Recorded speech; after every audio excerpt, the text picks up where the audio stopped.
अगर मैं यहाँ पर 4 चीजों की बात करूं, एक बिस्किट का पैकेट है, एक चॉकलेट है, एक लैपटॉप है और एक समोसे हैं, तो आपके इन चारों के नाम सोचिए, आप खुद सोचिए, आपको अभी के अभी पता चल जाएगा कि ब्रांड की वैल्यू क्या होती है। अगर वो ब्रांड होगा, क्योंकि हमें यहाँ पर नेगेटिव और पॉजिटिव दोनों ही चीजों को सीखना पड़ेगा। अगर मान लीजिए वो बिजनेस सक्सेसफुल होता है तब तो कोई दिक्कत नहीं है, but on the other side अगर वो अनसक्सेसफुल होता है तो आपको बहुत दिक्कत आ सकती है अगर आप बैंक से लोन लें अपने बिजनेस के ऊपर।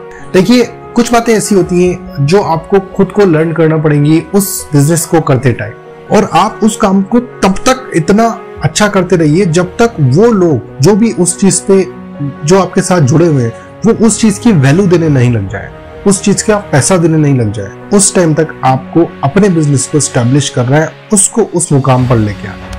दोस्तों, शार्क इंडिया के बारे में तो आप सब लोग जानते हैं और आपने वहां पे देखा होगा कि अलग अलग लोग बिजनेस का अपना मॉड्यूल लेकर प्रेजेंटेशन करते हैं। तो आज जो हम बात करने वाले हैं वो यही बात करेंगे कि आप अपना बिजनेस किस तरीके से खड़ा कर सकते हैं। सबसे पहली बात, हम उस चीजों को समझेंगे जो भी चीजें एक बिजनेस के लिए चाहिए होंगी, और आपको अगर ये पूरा वीडियो देख लेते हैं तो आपको ये बात बिल्कुल समझ में आ ही जाएगी कि एक बिजनेस को खड़ा करने के लिए क्या क्या चीजों की बेसिक रिक्वायरमेंट होती है। 3 चीजों की मैं यहाँ पर बात करना चाहूंगा। एक तो होती है फ्रीडम, और एक होती है पैशन, और तीसरी जो चीज है वो है आपका करेज।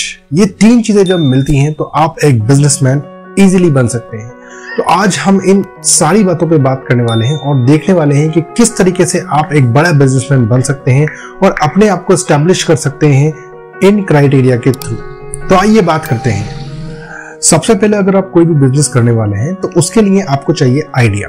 देखिए, हमारा एक कॉमन सा एक रीजन रहता है कि हम जब भी ये कोशिश करते हैं कि हम कोई नया बिजनेस स्टार्ट करें तो हम सोचते हैं कि हम कुछ ऐसा सोचें जो किसी ने आज तक कभी सोचा नहीं है, बट ऐसा होता नहीं है। अगर आपको सही में कोई बिजनेस खड़ा करना है तो उसके लिए आपको ऐसा आइडिया चाहिए जिसको सब लोग सोचते हैं, जिसको आप और बेटर से बेटर कर सकें। आप अगर ये सोच रहे हैं कि मैं कोई ऐसा बिजनेस करना चाहता हूं कि जो आज तक किसी ने नहीं किया हो, उसके बदले आपको वो करना चाहिए जो आपको करने में अच्छा लगे, जिसके लिए आप मोटिवेट हो। अब इसके आगे अगर हम चलेंगे तो अगर आपने ये डिफाइन कर लिया कि मुझे इस फील्ड में जाना है, मेरा ये पैशन है, उसके बाद आप लोगों को उस पैशन के थ्रू किस तरीके से सर्विस प्रोवाइड कर सकते हैं। मैं यहाँ पर एक एग्जांपल लेता हूँ। किसी ए पर्सन को टीचिंग में बहुत ज्यादा इंटरेस्ट है तो वो उस पैशन को वहीं रखे, बट उसके साथ साथ उस टीचिंग को वो किस तरीके से और ज्यादा बेहतर बना सकता है, उस पे उसका फोकस होना चाहिए, ना कि और किसी बात पर। इस बात को हम किसी दूसरे वर्ड से इस तरीके भी समझ सकते हैं कि जैसे मान लीजिए आपको क्रिकेट बहुत अच्छा खेलना आता है और आपका शौक है कि आप क्रिकेट खेलते हैं। उस क्रिकेट को आप खेलने के साथ साथ अपना बिजनेस किस तरीके से बना सकते हैं, आप क्या ऐसा कर सकते हैं कि उस क्रिकेट को आप खेले भी और आपका वो बिजनेस भी बन जाए। इस तरीके की सोच रखिए जिससे आपको वो काम करने में मजा भी आएगा और उसके साथ साथ आप आपका जो बिजनेस है उसको भी बड़ा कर सकेंगे। और आप उस काम को तब तक इतना अच्छा करते रहिए जब तक वो लोग जो भी उस चीज पे जो आपके साथ जुड़े हुए हैं वो उस चीज की वैल्यू देने नहीं लग जाए, उस चीज का पैसा देने नहीं लग जाए। उस टाइम तक आपको अपने बिजनेस को एस्टैब्लिश करना है, उसको उस मुकाम पर लेके आना है।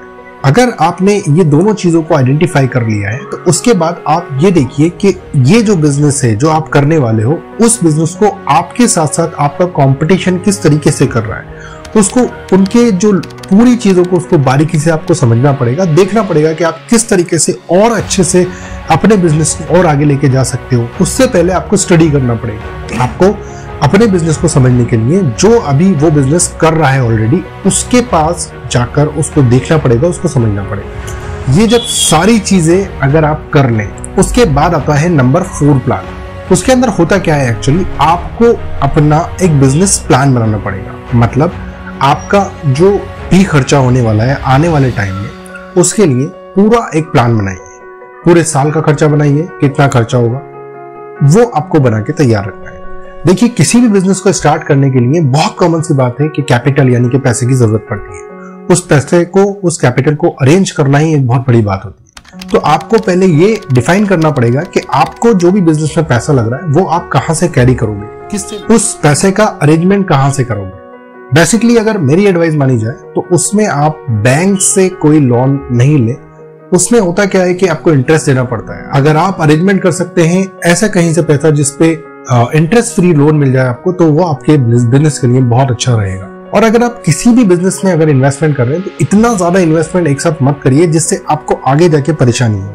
थोड़ा थोड़ा करके इन्वेस्टमेंट करिए जिससे आपको पता रहे कि आपको किस तरीके से कितना इन्वेस्टमेंट करना है और वो किस तरीके से वापस रिटर्न आपके पास आ सकता है। क्योंकि हमें यहाँ पर नेगेटिव और पॉजिटिव दोनों ही चीजों को सीखना पड़ेगा। अगर मान लीजिए वो बिजनेस सक्सेसफुल होता है तब तो कोई दिक्कत नहीं है, but on the other side अगर वो अनसक्सेसफुल होता है तो आपको बहुत दिक्कत आ सकती है अगर आप बैंक से लोन लें अपने बिजनेस के ऊपर। तो इस बात का बहुत खास तौर से ध्यान रखा जाए कि जो लोन लिया जा रहा है, जो पैसा लिया जा रहा है, वो हो सके तो विदाउट इंटरेस्ट लिया जाए या जितना कम हो सके उस इंटरेस्ट पे लिया जाए। बेसिक सी बात आपको ये बात समझ में आ जाना चाहिए कि हम जो आपसे बात कर रहे हैं लोन नहीं लेने की, ये बात जो आप स्टार्ट करते हैं पहला बिजनेस इनिशियल स्टेज की बात कर रहे हैं। बाद में कोई दिक्कत नहीं होती, एक बार बिजनेस आपका चल गया फिर तो आप कहीं से पैसा उठा सकते हैं, उसमें कोई दिक्कत नहीं है। एक चीज, जो भी आप बिजनेस का प्लान बना रहे हैं उसको जितना हो सके आप डिटेलिंग में बनाइए, क्योंकि अगर आप डिटेलिंग में बनाएंगे तो ऑटोमेटिकली जो सामने वाला है उसको कन्विंस होना पड़ेगा कि आप जो सोच रहे हैं, आपकी जो प्लानिंग है उसमें आप सक्सेसफुल 100% होंगे। नंबर 2 पे अगर हम बात करें तो वो आता है register your business to government. देखिए अगर आप कोई भी बिजनेस कर रहे हैं तो उसको लीगली करना और सही तरीके से करना बहुत ज्यादा इंपॉर्टेंट होता है। कोई भी इंसान जो एक बिजनेस कर रहा है उसको चाहिए कि वो सबसे पहले अपना बिजनेस खड़ा करने से पहले अपने आप को रजिस्टर करे गवर्नमेंट के थ्रू, जिससे कोई भी इलीगल एक्टिविटी जो भी होती है बिजनेस में वो गवर्नमेंट को बता सके और खुद भी अवेयर रहे इस बारे में कि जो भी ट्रांजैक्शन हो रहा है वो एक लीगली वे में हो। इसके साथ साथ मैं जोड़ना चाहूंगा कि आपका जो बिजनेस है वो प्रोपराइटर जो होते हैं उनकी तरह होना चाहिए। इसका मतलब ये होता है कि आप खुद अपने बिजनेस को ऑन करते हैं। अगर आप लॉस होगा तो वो आपका होगा और अगर कोई प्रॉफिट होगा वो भी आपका होगा। आप चाहें तो सोल प्रोपराइटर बन सकते हैं। प्रोपराइटर में बहुत सारे फायदे होते हैं और इसमें आपके सबसे बड़ी बात होती है जो गवर्नमेंट के रूल्स एंड रेगुलेशन होते हैं वो बहुत कम आते हैं। देखिए जो प्रोपराइटर है उसके लिए आपको लोकल जो एंटिटीज होती है वहां पर जाना पड़ता है। जैसे फॉर एग्जांपल अगर आप सिटी में रहते हैं तो आपको नगर परिषद, जिला परिषद यहाँ पर जाना पड़ता है, और अगर आप कोई विलेज में रहते हैं तो उसके लिए आपको जो पंचायत होती है उसमें जाना पड़ता है कि आप वो बिजनेस कर रहे हैं। मोस्टली हमने देखा है कि बहुत सारे इंडिया के दुकानदार जो होते हैं, शॉपकीपर, स्मॉल शॉपकीपर, वो अपने आप को रजिस्टर नहीं कराते और उनका जो बिजनेस है वो ऐसे ही चलता रहता है। अब देखिए इसमें बहुत सारे लूप होल्स भी हैं जिसकी हम बाद में बात करेंगे। अभी हम ये बात कर रहे हैं कि किस तरीके से आप अपना बिजनेस को खड़ा कर सकते हैं, इसलिए हम लोग अभी इस टॉपिक पे हैं। फिर इसमें ज्यादा पैसे भी नहीं लगते हैं, आपको सिर्फ 1000 से 2000 रुपए में आपका पूरा काम हो जाएगा और सिर्फ 2 से 4 दिन में आपको रजिस्ट्रेशन मिल जाएगा, वो भी गवर्नमेंट से। देखिए प्रोपराइटर के लिए एक्चुअली जो बिजनेस मॉड्यूल होता है, क्योंकि सोलो प्रोपराइटर का मतलब होता है small business scale. Small business scale में एक छोटी सी बात है कि आपका जो एम्प्लॉइज का नंबर होता है वो 0 से लेकर 10 तक हो सकता है, या खुद ही आप ऑनर हो सकते हैं, आप खुद ही रन थ्रू कर सकते हैं। वो तो जो इसमें रेस्पॉन्सिबल होता है वो 1% होता है जो ऑनर है। अगर मान लीजिए आपकी कंपनी को लॉस होगा तो आप जो ऑनर है यही रेस्पॉन्सिबल होगा। दूसरा जो तरीका है वो है ओपीसी, 1% कंपनी। इसके अंदर होता यह है कि आप खुद रेस्पॉन्सिबल नहीं होते सारी चीजों के लिए। 1% कंपनी में कभी भी एक कंपनी सेपरेट होती है और एक जो उसका ऑनर होता है वो सेपरेट होता है। इसके अंदर कंपनी खुद अपना बिजनेस करती है, वही रेस्पॉन्सिबल होती है। अगर आपको बिजनेस में कोई लॉसेस होते हैं तो उसके लिए बैंक आपको फोर्स नहीं कर सकता कोई भी चीज को रिफंड करने के लिए। हाँ, रेस्पॉन्सिबल तो हो आप, बट फोर्स नहीं किया जा सकता। ओपीसी की अगर रजिस्ट्रेशन देखें हम तो लगभग 6 से 7-8 हज़ार रुपये हो जाती है, मगर ये वेरी करता है state to state, country to country और डिस्ट्रिक्ट टू डिस्ट्रिक्ट। 5 से 10 दिन इसको रजिस्टर करने में लगते हैं, और क्योंकि आप इसके डायरेक्टर भी और शेयर होल्डर भी हैं, दोनों आपको बनना पड़ेगा इसमें। अब मान लीजिए आपने कंपनी बनाई जिसका नाम है ग्रीन बिजनेस, तो अगर आप ग्रीन बिजनेस आपका है तो after the registration, OPC registration, ये हो जाएगी ग्रीन बिजनेस प्राइवेट लिमिटेड। इसके अंदर मिनिमम 2 डायरेक्टर और 2 शेयर होल्डर होना चाहिए। इस कंपनी में मैक्सिमम जो शेयर होल्डर हो सकते हैं वो हो सकते हैं 200, और अगर इससे ज्यादा नंबर का शेयर होल्डर आपको चाहिए तो फिर आपको आना पड़ेगा नंबर 3 प्राइवेट लिमिटेड कंपनी पर। इसके अंदर बहुत सिंपल सी बात है कि अगर कंपनी में कोई भी नुकसान होता है तो उसके जो शेयर होल्डर है वो उसके लिए रेस्पॉन्सिबल नहीं होंगे।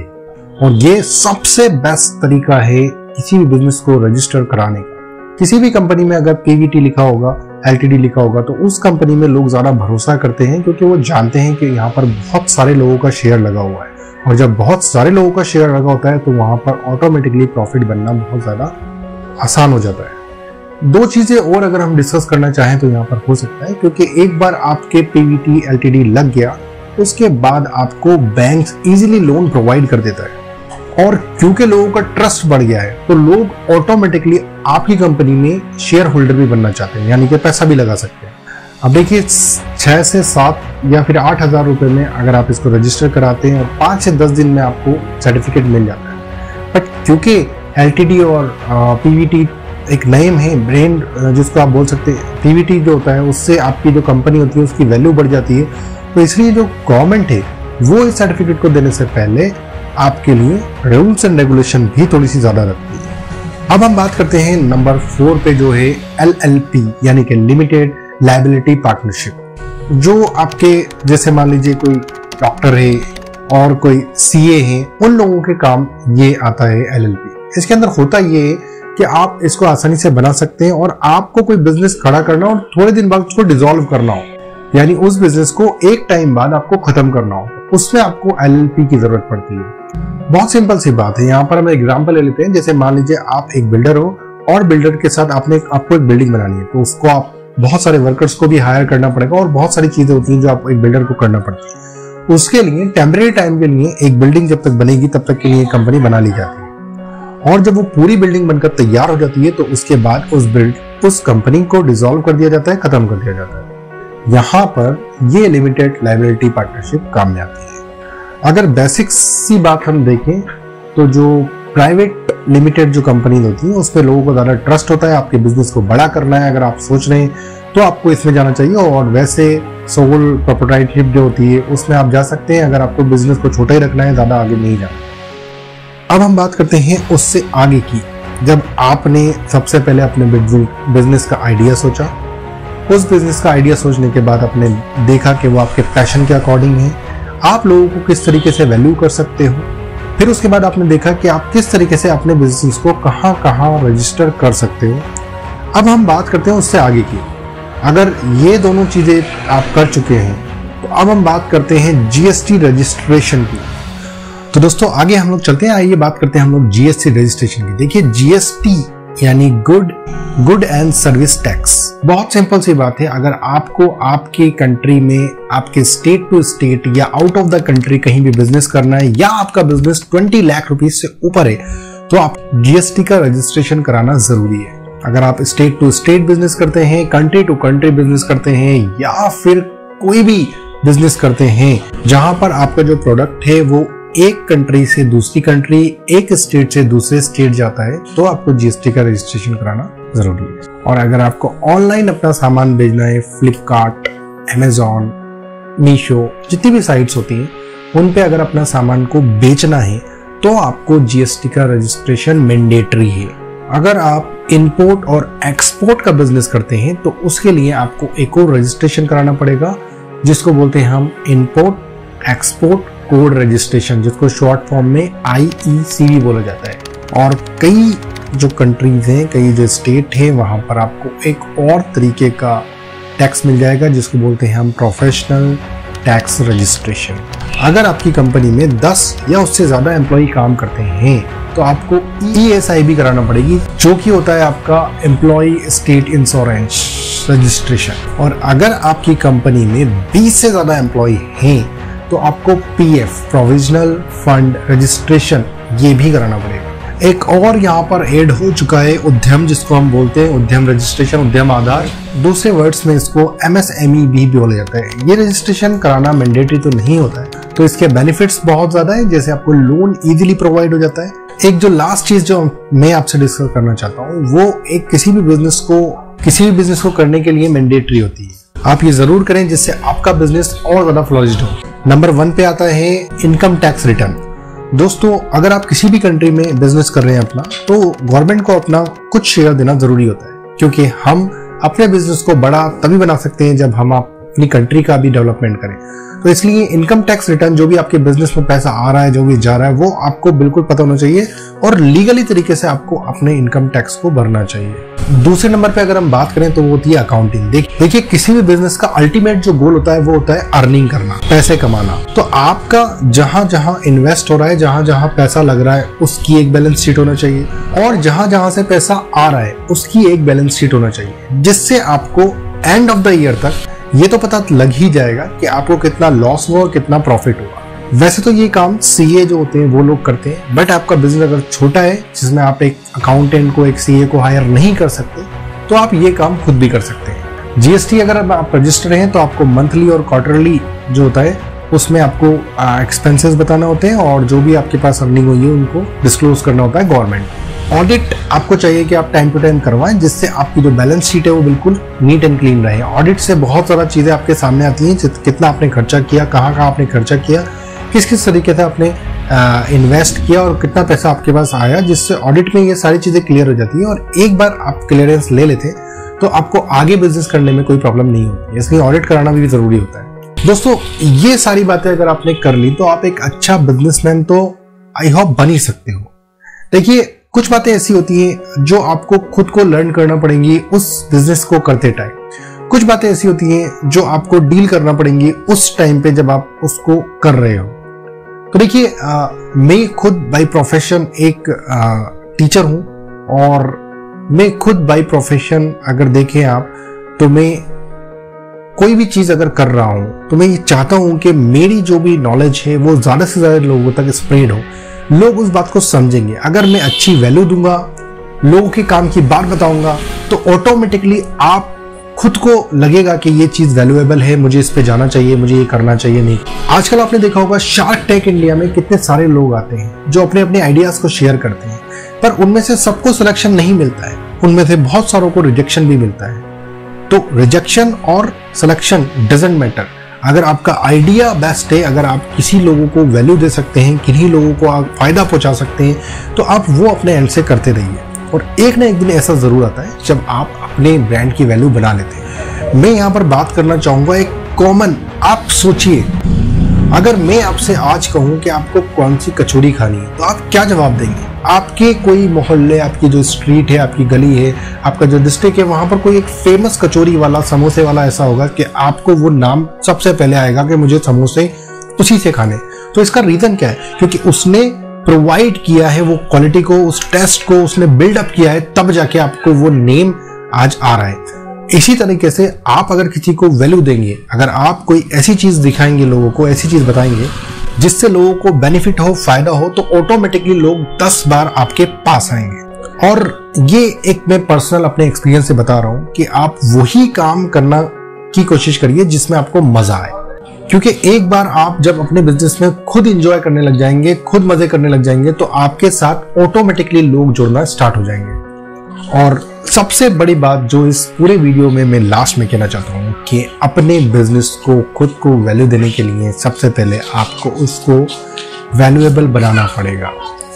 आपके ब्रांड की वैल्यू तभी होती है। अगर मैं यहाँ पर 4 चीजों की बात करूं, एक बिस्किट का पैकेट है, एक चॉकलेट है, एक लैपटॉप है और एक समोसे हैं, तो आपके इन चारों के नाम सोचिए, आप खुद सोचिए, आपको अभी के अभी पता चल जाएगा कि ब्रांड की वैल्यू क्या होती है। अगर वो ब्रांड होगा, जो बड़ा ब्रांड होगा, वो आपके नाम में आएगा। इन 4 फिंगर्स को जो मैंने आपको बताया, इन चारों में आपको पता चल जाएगा कि मैं आपसे किस बात की वैल्यू की बात कर रहा हूं, कि आपका ब्रांड कैसे बनता है। तो इसलिए अपनी आपको वैल्यू दीजिए और अपने ब्रांड को इस काबिल बनाइए कि लोगों को उससे फायदा हो, लोग उससे फायदा उठा सके। तो बताइए आप हमें कैसा लगा आपको ये वीडियो। ऐसे ही हम इजी लैंग्वेज में वीडियो लेके आते रहेंगे। Please like and subscribe our channel. Best of luck.